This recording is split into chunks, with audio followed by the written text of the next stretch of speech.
Maravilloso es tu nombre, Señor. Te adoramos, Señor. Tu nueva creación, Señor, te adora, Señor. Tu cuerpo, Señor, te adora, Señor. Los hijos del Altísimo te adoran, Señor. Digno eres de toda gloria. Dale un fuerte aplauso de Cristo de Dios.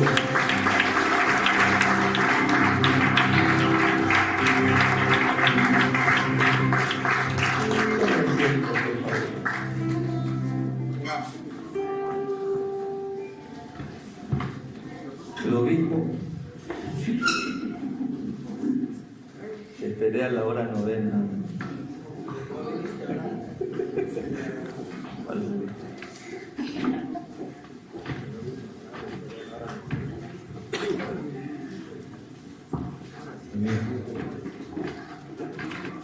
Buenas noches. Primeramente, darle gracias a Dios.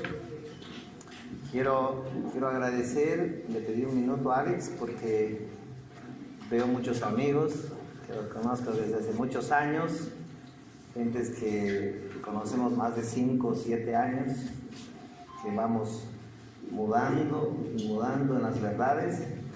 Quiero agradecerles por haber viajado, a la gente que está de otras ciudades también, al pastor Félix, ustedes, bien, Checho, bien, a todos los amigos que han aparecido y que es un gusto verlos. Quiero decirles que hubo un avance esta mañana, anoche, pero quiero que sepan que estas verdades espirituales que se nos van introduciendo, que van entrando a nuestra vida y que suman a esta espiritualidad que nosotros tenemos, un día tienen que producir la reforma que tanto estamos buscando, van a sacar la corrupción que tanto ha afectado nuestro fundamento. Y si nosotros estamos fundados en la gracia, en el Evangelio del Reino, estamos fundados en el nuevo pacto y en la vida del Espíritu, que eran los 4 pilares de los que hablamos esta mañana, seguramente, automáticamente, la reforma va a producir una nueva vida. ¿Sí? Entonces uno se pregunta, ¿y esto? ¿Y cómo? Simplemente usted funde su vida en los 4 pilares que el apóstol habló. Y yo, el Espíritu me dijo, les recuerdo, es el Evangelio de la Gracia, dijo él, uno de los pilares. 2, dijo el Evangelio del Reino, ¿sí o no? ¿Sí? Los que no estaban es para los que han llegado recién. 3, dijo en la vida en el Espíritu. Y 4, dijo en el nuevo pacto.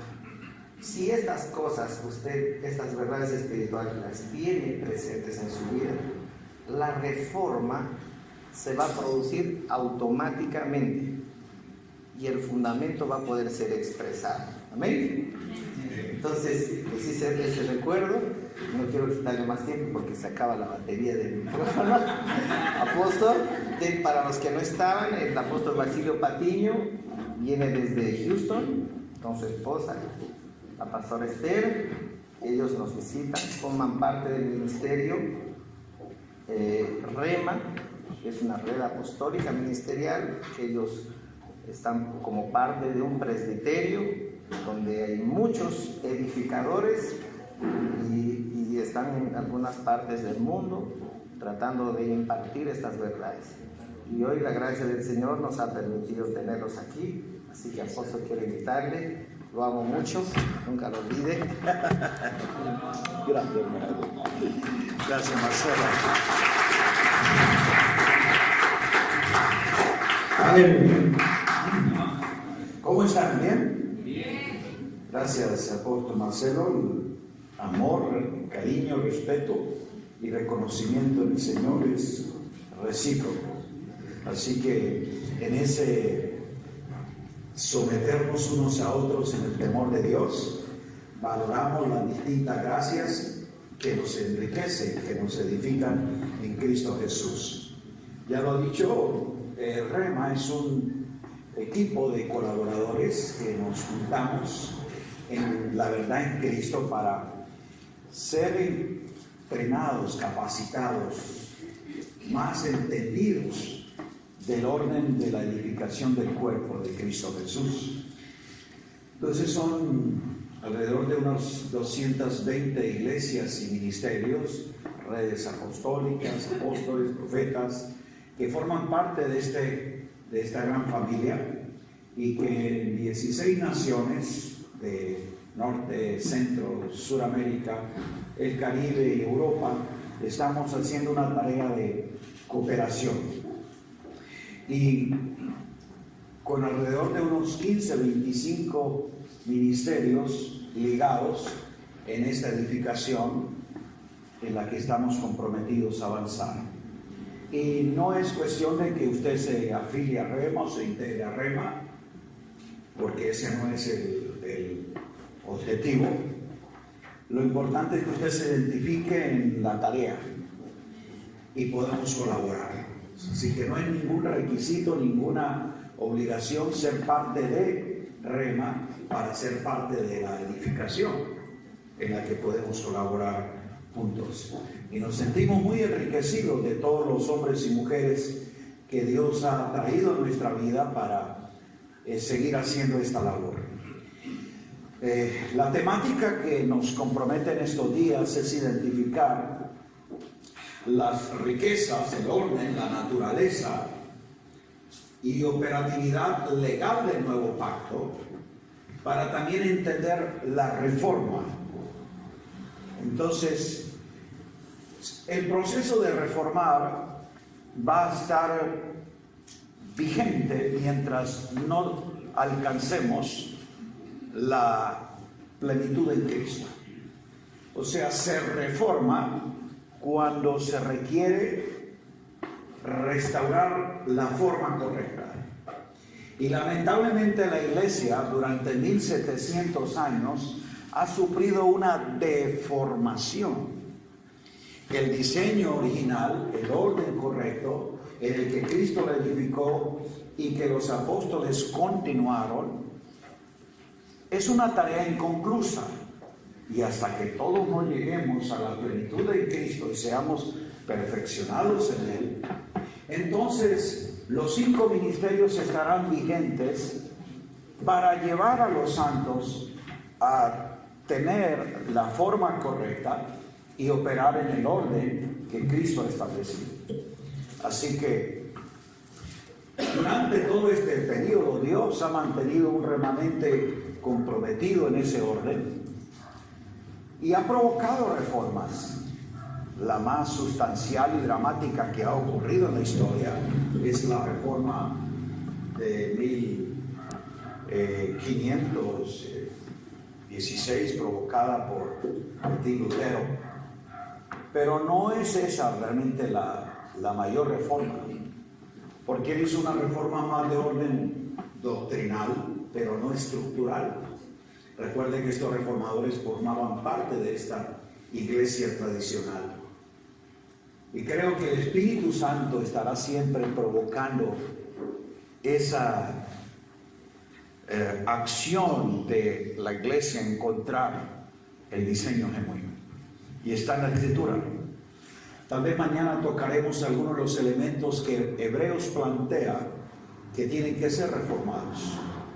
Entonces por eso tenemos que consultar los planos, porque los planos son los que nos dicen qué va en la edificación y qué cosas no van. Se reforma precisamente cuando se ha hecho algo deformado. Y aquí no es el criterio que tú tengas, cuál es tu opinión o que tú piensas, sino qué dice la Escritura. Y una de las cosas que nos manda la Escritura es a presentarnos aprobados delante de Dios como obreros que trazan, y esa palabra tiene una connotación arquitectónica, y es precisamente de poder hacer un análisis separado, minucioso, de todas las partes de un conjunto de cosas, y tiene que ver con el hecho de crear una ortodoxia. Es más la idea de trazar. de poder ser precisos en el trazo. Y la palabra de verdad no es el que predica la Biblia, sino el que traza bien la palabra de verdad. Y ahí es donde necesitamos poner el escrutinio correcto. Y ya dijimos que hay un filtro libre de cualquier dogmática o hermenéutica prejuiciada que nos lleve a la Escritura para ver lo que nosotros queremos sustentar, sino para entender lo que el plano ha querido desarrollar. Y ahí es donde necesitamos, como lo aprendimos también, o se nos recordó esta mañana, ser colaboradores de Dios, cada uno, entonces revisar la obra, porque Dios la va a poner a ese escrutinio. Y ese es su diseño, o sea, Dios tiene un diseño y ahí pone nuestra obra. Si cabe en el diseño, si es parte del diseño, si es conforme al orden. Y la obra que es conforme a eso ha de quedar. La que no va a ser quemada. Entonces, esa es nuestra tarea. ¿Cómo nos juntamos compañías de edificadores que con la iluminación del Espíritu, al filtro de la palabra y al plano arquitectónico que Cristo estableció y la Escritura tiene, nos ayuda a ser precisos en lo que estamos edificando para poder entonces ser hallados aprobados? Recuerde, Dios no pide que tú seas afamado, aplaudido, sino aprobado. Y no es la aprobación que la gente te da, es la aprobación que Dios te da. Y el único estándar por el cual Dios te aprueba es por el diseño de edificación. Lo que cada uno haya sobreedificado es lo que va a ser aprobado. En esta noche quiero introducirles a valorar la grandeza, la superioridad, la suficiencia en la que nosotros tenemos que ejercer una competencia. No competir, sino ser competentes. Es de ser competentes en el nuevo pacto. Diga nuevo pacto. ¿Por qué el nuevo pacto? Primero porque hay una constitución legal de tu ministerio. La Biblia dice que Él nos hizo ministros competentes. Note, por hechura, por constitución y asignación, Él ya te estableció. Diga, mi posición legal. ¿Cuál es mi posición legal en este ministerio en Cristo? Diga, el ministerio del nuevo pacto, ¿sí o no? Nos hizo ministros. O sea, ya esto es una posición legal en la que Él nos asigna, nos posiciona. Y aquí hay una constitución en la que estamos establecidos. Diga, el nuevo pacto. Ahora, una cosa es la posición legal que tengo para ejercer ese ministerio, y otra cosa la función real que yo haga de aquello en lo que fui constituido. Por posición, Él me hizo ministro competente, pero por función, que esa ya es mi tarea, yo puedo ser incompetente. No sé si me estoy haciendo entender. Aquí el asunto no es la constitucionalidad, porque es una acción legal de Él. Él ya me hizo, Él ya me asignó, Él ya me estableció.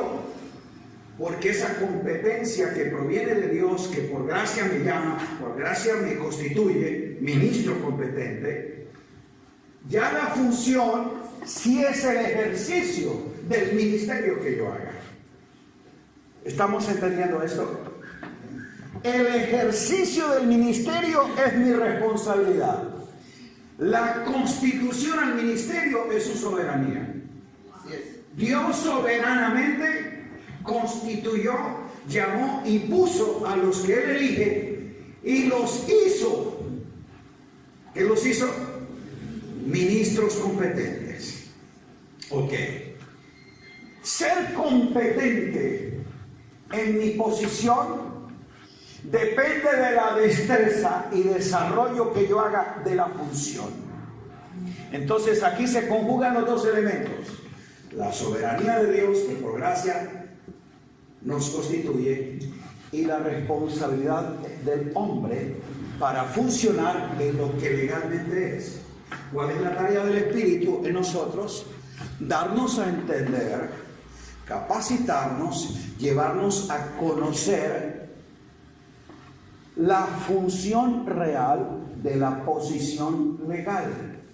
Diga, ya soy, pero estoy siendo formado.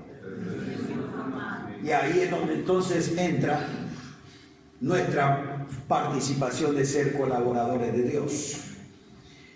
Pero para ser perfeccionados, capacitados, yo tengo que entrar como lo logró el perito arquitecto, siendo un aprendiz. ¿Quién fue el que instruyó en los primeros pasos a Saulo, el perito arquitecto? Ananías. Pero Dios lo perfecciona para que él sea el perito arquitecto. Por eso cuando escribe esa carta, él está hablando de su ministerio en Corinto, donde edificó a los santos y fieles, y juntamente con Timoteo y Apolos, Silvano, ellos fueron, y dice Dios, en su gracia nos hizo ministros competentes de este nuevo pacto. Pablo reconoce precisamente que esa competencia no proviene de su bagaje judaico, de su abolengo religioso, ni sus habilidades naturales, sino que proviene de Dios, que nos hizo. Pero el ser perito arquitecto fue su responsabilidad de indagar, de inquirir, de estar día a día reconociendo que necesitaba mayor entendimiento. Y por eso él se dio a esa disciplina de consultar, de buscar, de indagar, para que lo que él enseñara fuera de acuerdo a la verdad. ¿Estamos claros? Note usted, Dios se lo enseña, la visión celestial, pero la ejecución de ella fue tarea de Pablo, que con responsabilidad quiso ser fiel a esa visión celestial. Y él estaba buscando mayor precisión, y por eso nos ordena de que necesitamos presentarnos como obreros aprobados que trazan, o sea, que pueden tener una precisión en lo que están haciendo desarrollados. Primer principio, entonces, es mejor ser un aprendiz perfeccionado en el nuevo pacto y no un maestro petrificado en el viejo pacto. Hay gente que se ha quedado como maestros del viejo pacto, pero aquí se petrificaron. Son gente que no quiere ser perfeccionado. ¿Por qué? Porque a veces ingresar al conocimiento del nuevo pacto nos demanda humildad de aprendiz. Hermano Saulo, aquí me envió el Señor a enseñarte lo que yo sé. Imagina que el apóstol, el gran maestro, ahora está siendo un aprendiz de un discípulo. Siempre que Dios quiere llevarte a un grado mayor de entendimiento, te procesa. Y casi siempre una muestra de humillación vendrá a nuestra vida.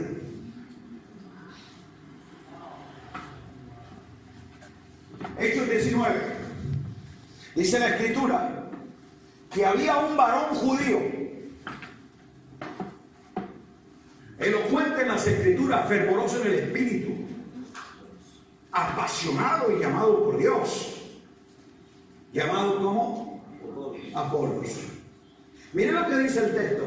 Varón judío. Esa es la primera descripción de Apolos. ¿Por qué lo identifica como varón judío? Precisamente por lo que va a venir después. Varón judío. 2. Elocuente en las Escrituras. Vehemente en las Escrituras. Un hombre fervoroso en el Espíritu. era hijo de Dios, salvado, llamado, pero solo conocía hasta todas esas escrituras. Su conocimiento era hasta el bautismo de Juan. Siempre tú vas a llevar a la gente hasta lo que tú conoces. Cuando él entra a Éfeso a predicar lo que conocía, los que se convirtieron llegaron hasta donde él los llevó. Por eso cuando Pablo llega a Éfeso, le pregunta a esos 12, ¿recibiste el Espíritu Santo cuando creíste? ¿Y qué es eso? No conocían la vida del Espíritu. ¿Y por qué? Porque dice que habían sido bautizados, que habían conocido hasta, diga hasta, ahí muestra un límite, el bautismo de Juan. ¿Quién le llevó ese conocimiento? Apolos. Porque él fue el que evangelizó esa parte, esa región de Asia. ¿No? ¿Está aquí conmigo? Creyentes, salvos, pero con un conocimiento limitado. Hasta el bautismo de Juan. Entonces Pablo entiende que hay una luz en ellos de la verdad, pero no es completa. Y le dijo a Priscila y Aquila que lo instruyeran más acerca del camino del Señor. ¿Quién fueron los primeros que le dieron el ABC del nuevo pacto a Apolos, que solo conocía hasta el bautismo de Juan? ¿Quién? ¿Por qué menciona primero a Priscila? El texto, que fue el que instruyó al varón judío. Porque lo primero que Dios lo humilla a Apolos es quitarle el bagaje judaico. Porque en la cultura judía jamás una mujer enseña y menos instruye a un maestro. Es imposible, es una ofensa, es un acto de deshonra que una mujer instruya. Pero como en el nuevo pacto no hay ni judío ni gentil, ni hombre ni mujer, ¿aló? Lo que le está enseñando es la gracia de este pacto y la gracia de este evangelio. Dios no te la va a transmitir por genitales, sino por el Espíritu. Una mujer fue a la que este varón judío le dio el ABC del nuevo pacto, porque inmediatamente rompe su estructura judaica, cultural.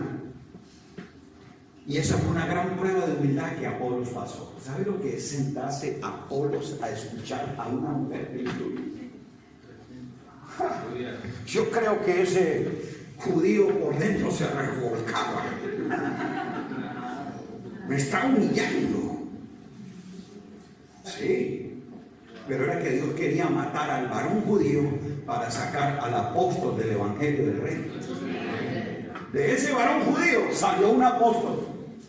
Si usted lee las cartas de Corinto y las que Pablo menciona, Apolos termina siendo un apóstol del evangelio de la gracia, siendo un varón judío. Y es ellos los que lo instruyen. Cuando Apolos recibe esa instrucción, Pablo dijo, califica para ser un buen aprendiz del nuevo pacto, siendo un maestro del viejo, porque era vehemente en esto. Aquí,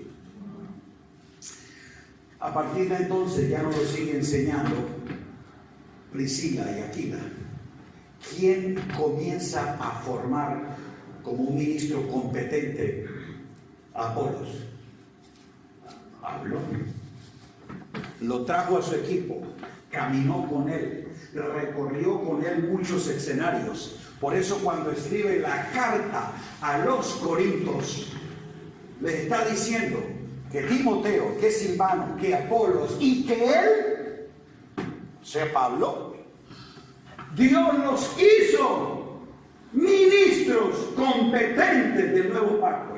Si usted lee el contexto, los personajes que están incluidos en que nos hizo, cuando él pluraliza, Apolos es parte de ese nos. ¿Está aquí conmigo? Diga, ¿puedo pasar de ser un maestro del viejo pacto a un ministro competente del nuevo? Y Apolos es un vivo ejemplo. Y Saulo de Tarso es un vivo ejemplo. Pero el problema con algunos es que nos quedamos entonces. ¿Y sabe por qué nos cuesta entrar como aprendices? Porque aquí yo tengo que depender de que otros me digan cómo hay que hacerlo. Y yo ya aquí aprendí cómo se hace. Y qué difícil cuando yo soy el que sé cómo son las cosas. Por eso la gracia humilla. El nuevo pacto mata tu suficiencia para que sea de Dios. Diga, nuestra suficiencia proviene de Dios. Por eso algunos prefieren entonces quedarse siendo maestros aquí. Y una de las cosas que yo he visto, Dios por el Espíritu le da luz a mucha gente para entender esto, porque esto no es un asunto nuevo ni difícil de entender, solamente que usted tenga disposición de leerlo sin ningún prejuicio. Entender esto no es que usted está entrando a una nueva doctrina, no, está recobrando, está reformando el orden correcto en que Él estableció el diseño de edificación. Pero lo que yo he observado con algunos ministros es que por cuanto en este pacto y nivel de entendimiento ellos operaron siendo famosos, siendo reconocidos, y ha sido muy doloroso en tratos personales, en escenarios y en salas privadas, yo decirle, fulano, ¿tú por qué enseñas eso? Sería doloroso mencionarte el nombre de esa gente.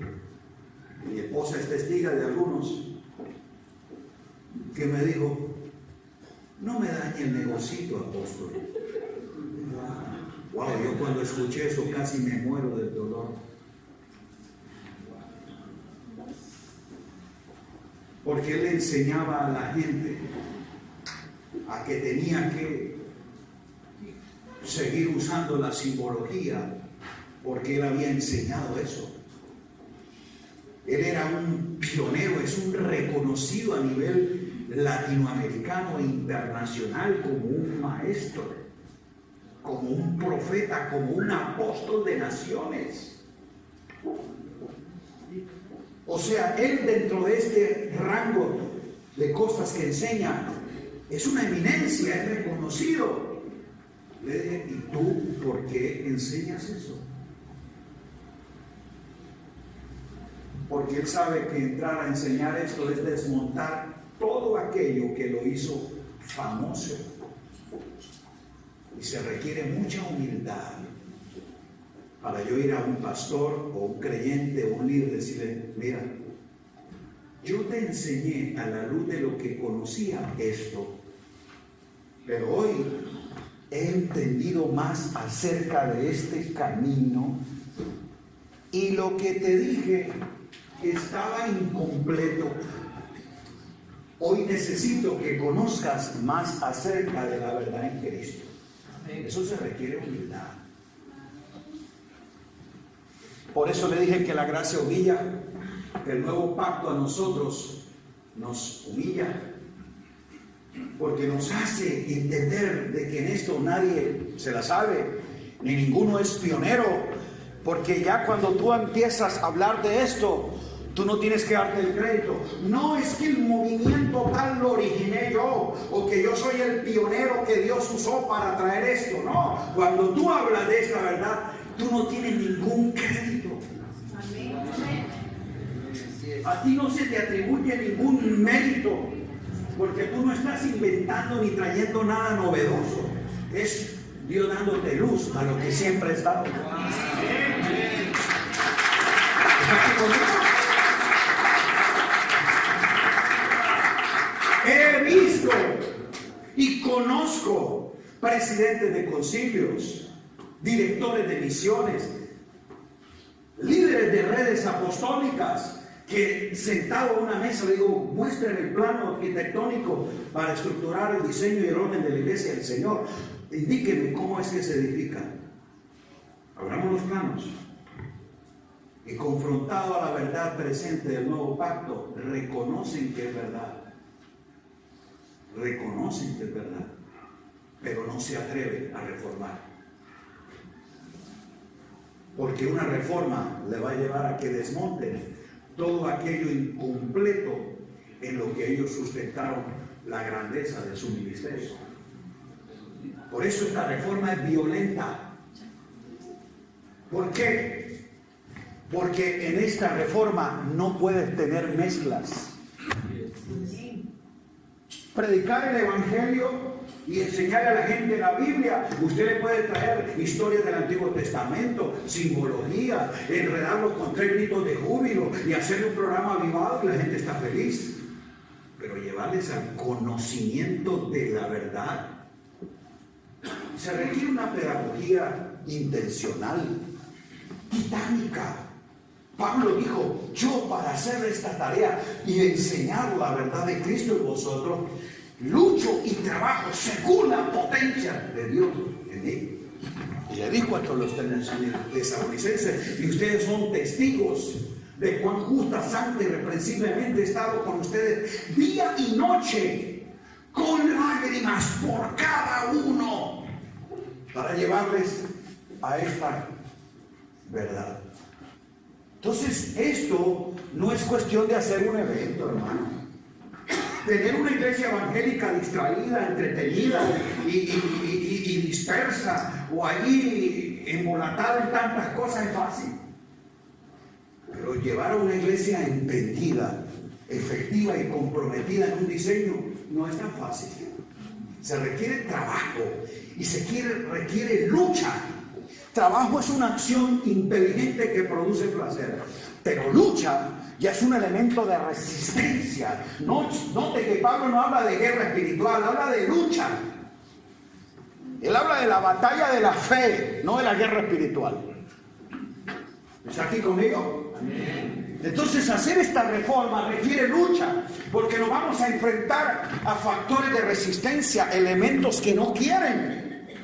Y Pablo tuvo esa lucha también. Si usted lee Colosenses, donde está la declaración de este concepto, Colosenses 1:29, cuando él describe todo el trabajo y la lucha que tuvo para que los colosenses pudieran ser como él lo oraba al enterarse a través de la información que recibió de Epafras, dijo, desde el día que lo oímos, o sea, la condición de ustedes, no cesamos de orar por vosotros y de pedir que seáis llenos del conocimiento de la voluntad de Dios en toda sabiduría e inteligencia espiritual, para que andéis como es digno del Señor, agradándole en todo, llevando fruto en toda buena obra, fortalecidos con todo poder conforme a la potencia de su gloria, para toda paciencia y benignidad, con gozo dando gracias al Padre que nos hizo aptos para participar de la herencia de los santos en luz, el cual nos ha trasladado de la potestad de la tiniebla al reino de su amado Hijo, en quien tenemos redención por su sangre, el perdón de pecados. Y sigue él explicando la forma inteligente por la que ora por ellos. ¿Y por qué? Desde el día que lo vimos. La iglesia de Colosas tenía 3 elementos tóxicos que estaban tratando de desdibujar la centralidad de Cristo, la supremacía de Cristo, la suficiencia de Cristo, el llevar a la gente a que no comprendiera lo que en la cruz, según Colosenses 2:14, ya había sido anulado. Eran sistemas de pensamiento que mantenían a la gente en un dualismo. Entonces Pablo escribe esa carta y ora por ellos para que la iglesia de Colosas sepa que en Cristo están completos, Y que en ese Cristo donde ellos han encontrado la suficiencia de todo. Diga legalismo judaico. Diga filosofía griega. Diga política romana. Si tú observas la carta, eran los tres elementos de resistencia con los que él luchaba. La iglesia se enfrentó a una política despiadada, intolerante de un sistema político establecido por Roma. Y por esa parte vino la persecución. La iglesia fue asediada por maestros judaizantes que se infiltraban donde Pablo estaba haciendo la labor para persuadir a los creyentes. No, eso no es así. Él está enseñando cosas contra la ley, contra el templo, contra Moisés. Pablo nunca enseñó contra nada. Pablo enseñó fue de Cristo.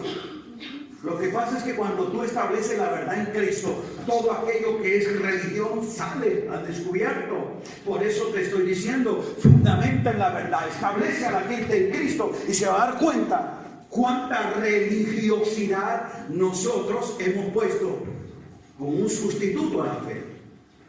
La verdad presente del nuevo pacto saca al desnudo una cantidad de aparataje religioso que en toda la historia se le ha introducido a la iglesia, y Colosenses es una carta combativa para que se defina precisamente nuestra plenitud del Señor. Diga legalismo judaico. Y luego era el gnosticismo pagano, filosofía griega que quería pervertir la deidad de Jesús, el Cristo. Entonces note usted, mire, política romana, religión judía y filosofía griega. Tres elementos de resistencia con las que Pablo plantea a que esta iglesia se mantenga firme en la verdad, sabiendo que están completos en Cristo. Y que en Cristo, dice Colosenses 2:14, allí anuló todo aquello que era contrario, que Él estableció una nueva acta de decretos. Diga la constitución del nuevo pacto. Aquí quiero introducirles del por qué este nuevo pacto, que por la muerte y resurrección de Cristo se convierte en el acta constitucional de un nuevo orden, de una nueva creación, de una nueva criatura, de un nuevo hombre que nosotros tenemos que edificar en la verdad en Cristo. Y solo lo hacen ministros competentes. Una persona competente es que es diestra, penetra, entendida, profesional, experta. Sígame dando sinónimos de competente. Y tú vas a ver qué es lo que Dios requiere que nosotros seamos por función, porque Él ya nos hizo por posición. Por estar en Cristo, Él me hizo ministro competente del nuevo pacto. Y ahora, por ejercicio de la función, yo tengo que adiestrarme. Bienvenidos. Estamos en un aula donde podemos entonces exponernos a entender algo del nuevo pacto. Vamos a Hebreos. Capítulo 8.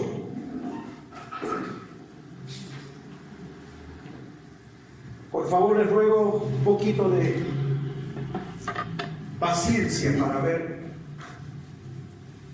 la riqueza de esto. Hebreos capítulo 8. Ahora bien, el punto principal, subraya esa palabra, diga el punto principal. Subrayela, téngala ahí. Diga punto principal.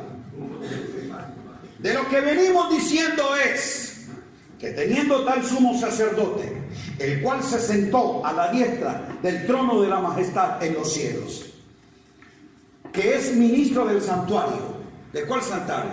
De aquel verdadero tabernáculo que levantó el Señor y no el hombre.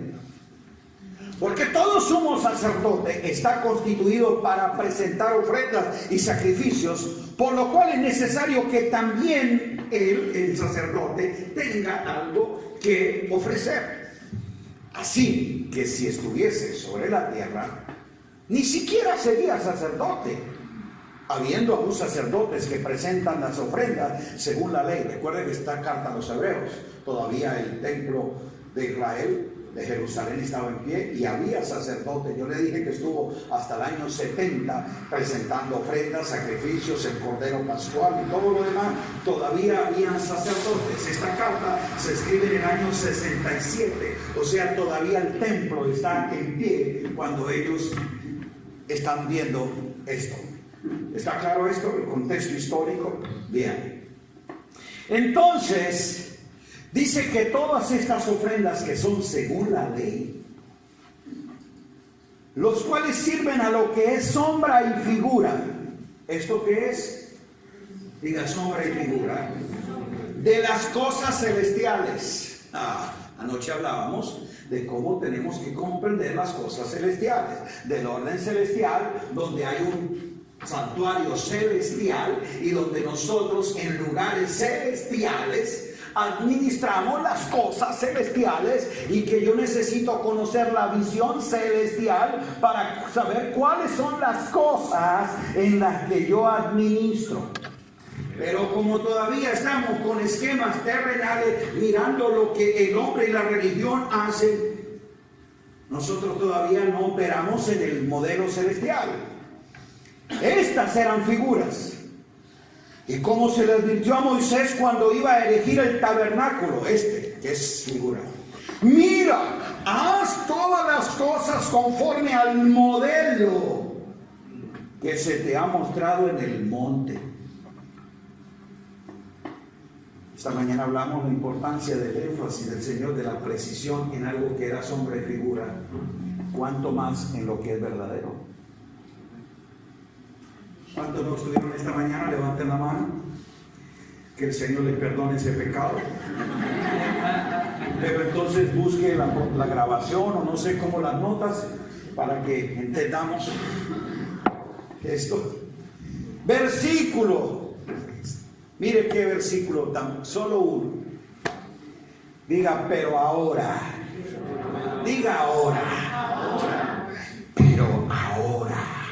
Está escribiendo el escritor de los Hebreos, es para que entendamos ahora en Cristo, después de la obra de la cruz. Tanto mejor ministerio, está hablando de Cristo Jesús, es el suyo. Cuanto es mediador de un ¿qué? Establecido sobre mejores promesas. Tres cosas ahí solo menciona que son mejores: mejor pacto, mejor ministerio y mejores promesas. Porque si aquel primero, o sea ese pacto, hubiera sido sin defecto, ciertamente no se hubiera procurado lugar para el segundo. Porque reprendiéndolo dice: he aquí vienen días, dice el Señor. Esta es la profecía que hizo Jeremías. No como el pacto que hice con mis padres, yo haré con la casa de Israel un nuevo pacto. Ese pacto lo hice el día que los tomé de la mano para sacarlos de la tierra de Egipto. Pero ellos no permanecieron en mi pacto y yo me desentendí de ellos, dice el Señor. Por esta razón, este es el pacto que haré con la casa de Israel. Después de aquellos días, dice el Señor, pondré mis leyes en la mente de ellos, sobre su corazón las escribiré, y seré a ellos por Dios, y ellos me serán a mí por pueblo. Y ninguno enseñará a su prójimo, ni ninguno a su hermano, diciendo: conoce al Señor, porque todos me conocerán, desde el menor hasta el mayor, porque seré propicio a sus injusticias, y nunca más me acordaré de sus pecados y de sus iniquidades. Al decir nuevo pacto, ha dado por viejo al primero, y lo que se da por viejo y se envejece está próximo a desaparecer. ¿Por qué no había desaparecido toda esta simbología del viejo pacto del escenario de la iglesia que se está siendo edificada, porque le dije hasta el año 70. Ellos siguieron viendo la sombra, la figura, el tipo de lo terrenal.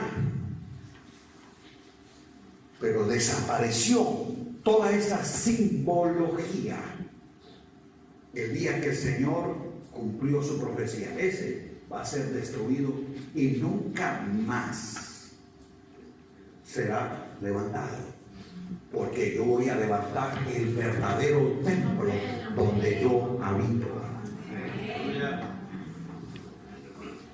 Lo que el Señor sentenció y dijo que iba a desaparecer, hoy hay cristianos que están orando y ofrendando para levantar el tercer templo en Jerusalén. Yo no lo entiendo. Si usted quiere volver a tener un templo levítico donde el sumo sacerdote vuelva a hacer el sacrificio, no lo entiendo. Si el Señor ya levantó el verdadero templo, donde Él habita, ¿para qué necesita otro templo si eso Él lo hizo desaparecer? Lo que está dado por viejo se envejece y está próximo a desaparecer. ¿Ok? Dígale al que está al lado, a desaparecer al viejo. No estoy hablando de su marido, estoy hablando del viejo pacto. Estoy hablando del viejo pacto. Lo que digo es que el viejo pacto tiene que desaparecer de nuestros escenarios, de nuestros lugares de administración, de la edificación de los santos. El viejo pacto no puede tener presencia en su simbología, en su ofrenda, en su ritual, en su orden arónico, en este orden del nuevo pacto, porque aquí se opera según el orden de ¿quién? Sí, ¿cuántos son ministros del orden de Melquisedec? Usted no puede tener ni lenguaje arónico, ni simbología arónica, ni vestuario levítico, ni canciones judaicas. Ya algunos se pusieron serios. Qué curioso, los santos del nuevo pacto que están en Cristo todavía están anhelando la gloria del Sinaí. Desciende sobre mí. Imagínate tú anhelando la gloria del Sinaí cuando tienes a Cristo dentro de ti. Cristo, diga, Cristo en nosotros, la esperanza de gloria. ¿Yo para qué quiero la gloria del Sinaí que descendió allí en el monte cuando tengo a Cristo en mí, que es la esperanza de gloria, la plenitud de la gloria? ¿Aló? ¿Para qué yo quiero esta gloria? Si esta gloria era un símbolo de algo que en una nube, que en una columna de fuego, diga, era algo que bajaba. La gloria del nuevo pacto es alguien que te habita, no es algo. Que algunos creyentes dicen, Señor, que descienda tu gloria. Que descienda tu gloria. ¿Qué es lo que estoy esperando? Una nube, una columna de fuego, la chequinada del tabernáculo ese. Si tú eres el santuario, el tabernáculo verdadero, donde la gloria de Dios está. Diga aleluya. Tú tienes que entender en qué pacto ministras y qué lenguaje utilizas. Nosotros, creyentes del verdadero santuario, ministros de este nuevo pacto, todavía estamos danzando con trajes hebreos al poderoso de Israel.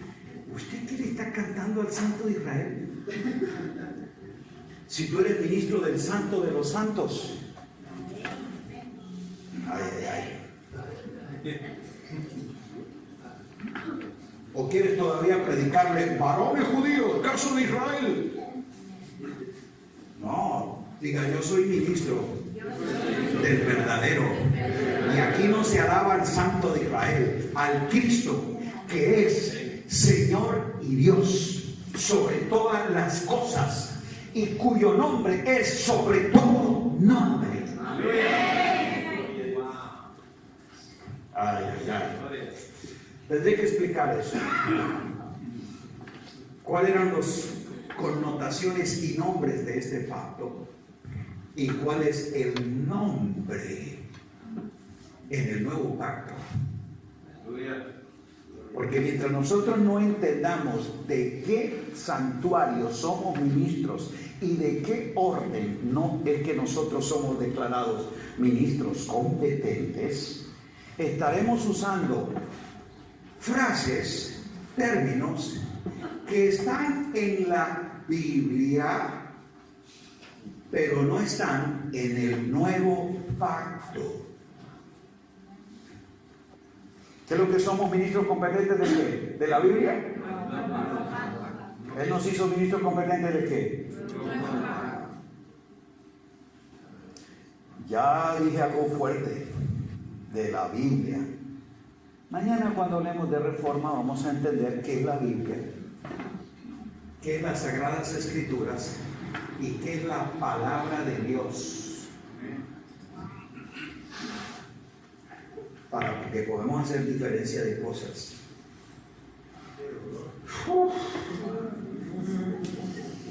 Esto se puso muy caliente, pero bueno, todo lo que te provoque a reflexionar, a revisar, eso es bueno. Y no me ofende de que te ofendas, porque yo me he hecho inofendible. Tranquilo, sentémonos a mirar qué dice la Escritura. No discutamos de criterios personales, ni doctrinas, ni yo pienso, me parece, o yo digo, o así aprendí. No, miremos la Escritura y vamos a pasar el filtro. Pero yo quiero que tú pienses de qué Él te hizo ministro. Ahora, Hebreos 8.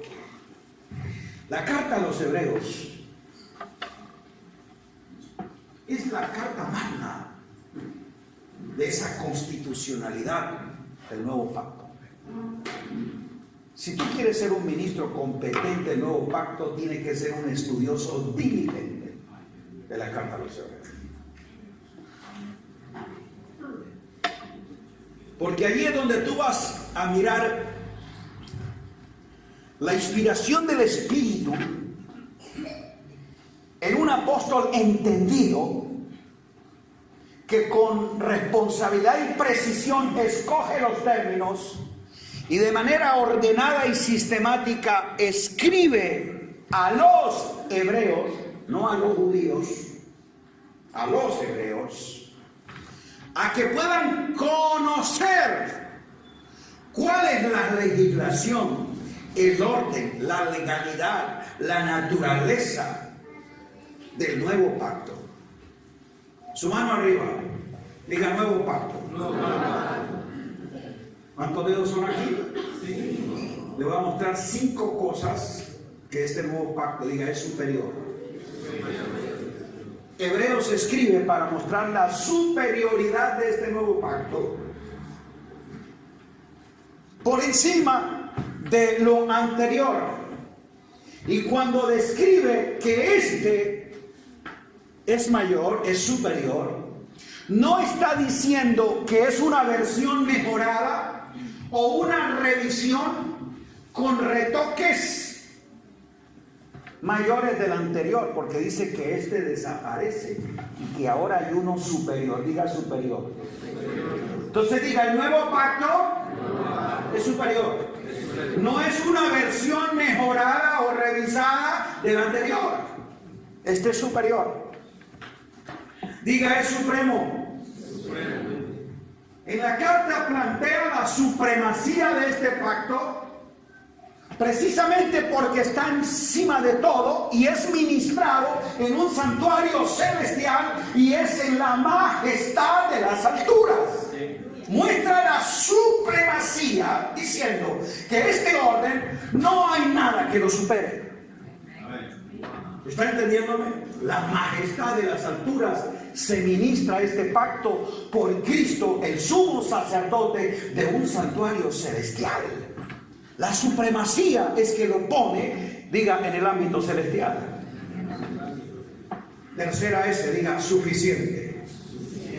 De manera categórica el escritor de los Hebreos muestra la suficiencia de este pacto, que no dejó nada inconcluso, que no dejó la obra a medias, que no dejó nada sin resolver. En este nuevo pacto, diga, hecho está. Todo fue definido. Por eso está hablando que este nuevo pacto es suficiente. Porque dice que Él se sentó declarando la obra terminada. Otra, cuarta S, diga, seguro.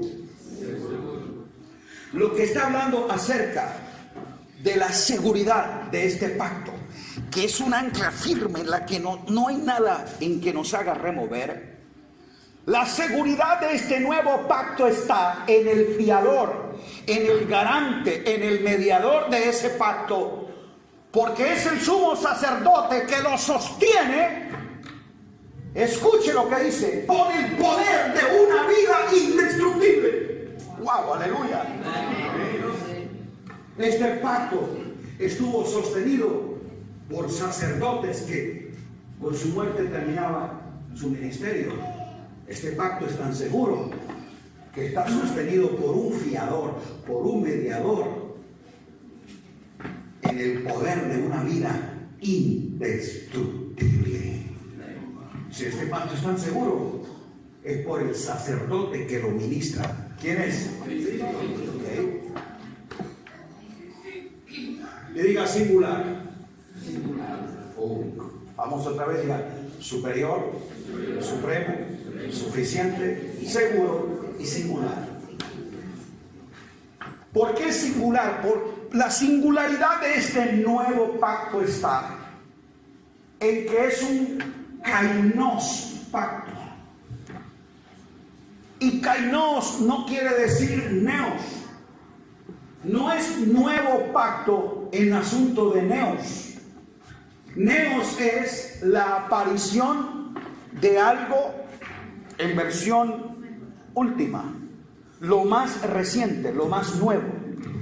Pero viene como referente de algo que ya existe. ¿Está aquí? Eso es neos. La aparición más reciente de algo con referencia a la existencia de otro. Kainos es que es nuevo, no en el sentido que es la versión última, sino que es la versión única. Kainos es que es de otra naturaleza, de otra esencia, sin referencia alguna. O sea, aparece y está porque es único. No es que viene a ser una copia, imitación o mejora de algo que ya estaba. Este es un kainos pacto, es el único y singular porque es el pacto eterno en el que el Padre sostuvo todo el trato con el Hijo. ¿Está aquí conmigo? Entonces este pacto es singular. Y ahora yo quiero que usted vaya conmigo para mirar cómo el escritor en este solo capítulo nos muestra por qué es mejor. Y lo primero que quiero que mires es el versículo 8. Del capítulo 8, el versículo 1. Dice: ahora bien, el punto principal, escuche, mi amado ministro del Señor, tú no puedes darte el atrevimiento de tomar como opcional lo que Dios define como principal. Hoy se predica esto y algunos ministros lo toman como opcional. No, yo a ver si lo creo o no. Yo a ver si eso lo estudio. ¿Quién te dijo que tú tienes la atribución de decidir si lo recibes o no? ¿Quién te lo dijo? Tu presunción. Porque Dios definió que esto es un punto que principal. Esto hay que darle importancia primaria, porque Dios lo definió como un punto principal. Entonces dígale que está al lado, no tomes como opcional lo que Dios define como principal. Si Dios lo define y la Escritura lo muestra como un asunto principal, requiere prioridad. Requiere que yo lo tome con mucha responsabilidad. Y ahora yo necesito entender este nuevo pacto en que es mejor, según Hebreos 8:1, porque es ministrado por un mejor sumo sacerdote. Este viejo pacto, ¿por quién era ministrado? Por el sumo sacerdote, según el orden de quién?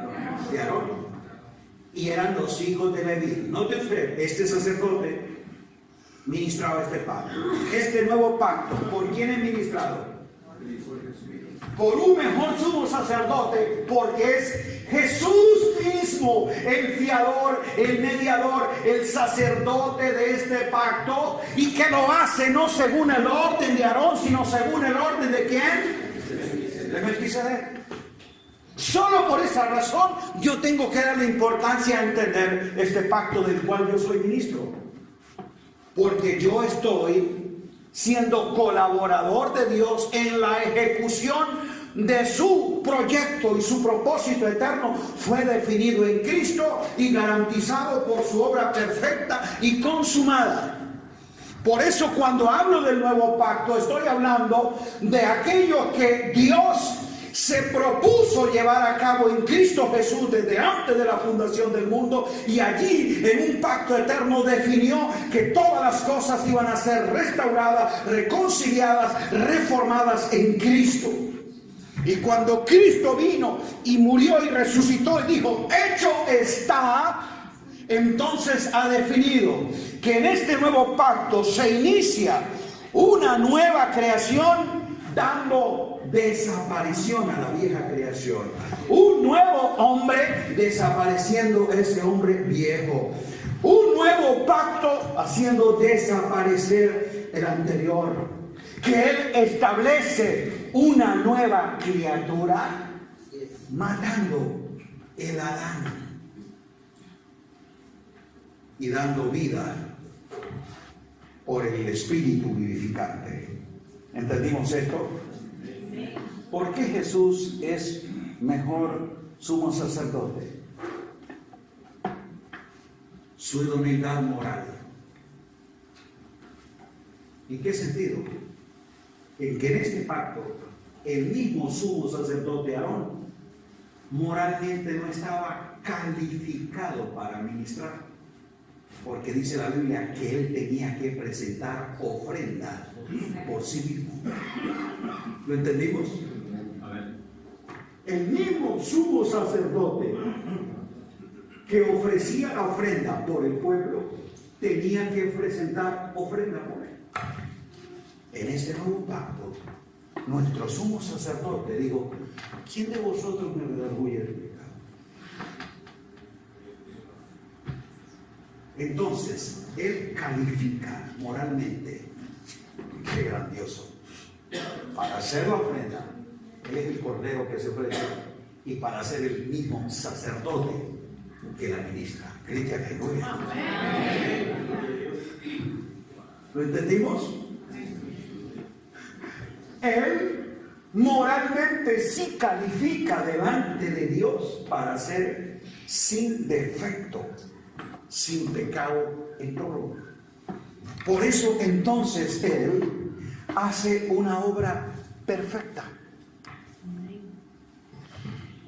Y dice el versículo 1 que una vez hecho el sacrificio se sentó. ¿Cómo? A la majestad de las alturas. Vamos al anterior. ¿Alguna vez el sumo sacerdote de este pacto pudo sentarse? ¿Qué dice Hebreo? Día y noche tenían que estar presentando los mismos sacrificios, lo cual indicaba que su trabajo no estaba concluido. Y en ese santuario terrenal y luego en el templo no existían sillas para el sacerdote. El altar del holocausto, el lavacro, la mesa de los panes en el lugar santo, el altar del incienso, el candelabro de oro. Y luego, en el lugar santísimo, el arca del pacto. ¿Habían sillas? Porque ese sacerdote no podía sentarse.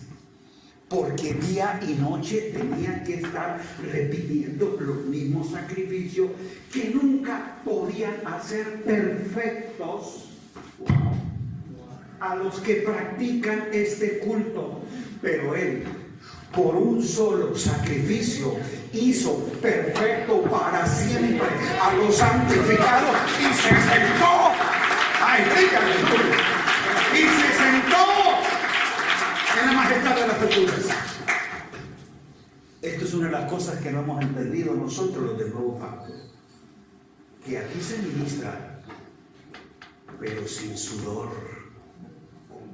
Aquí se hace la obra en descanso y en reposo. Ay, ay, ay.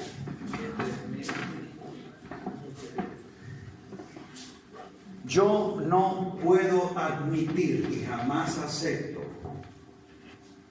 que un ministro competente del nuevo pacto, a quien el Señor puso a ministrar en esta gracia, y que Dios lo llamó y lo puso Dios y lo hizo ministro competente del nuevo pacto para ministrar en el reposo de la obra terminada, muera de angustia, no está metido en la clínica de reposo porque la obra le produjo un desequilibrio emocional. Usted sabe que hay ministros, no de este pacto, porque yo no puedo aceptar que en este pacto un ministro esté muriéndose de un ataque al corazón. Se morirá el ministro religioso que está haciendo una obra en su fuerza, pero el que hace la obra en este pacto tiene que vivir en el descanso del Señor.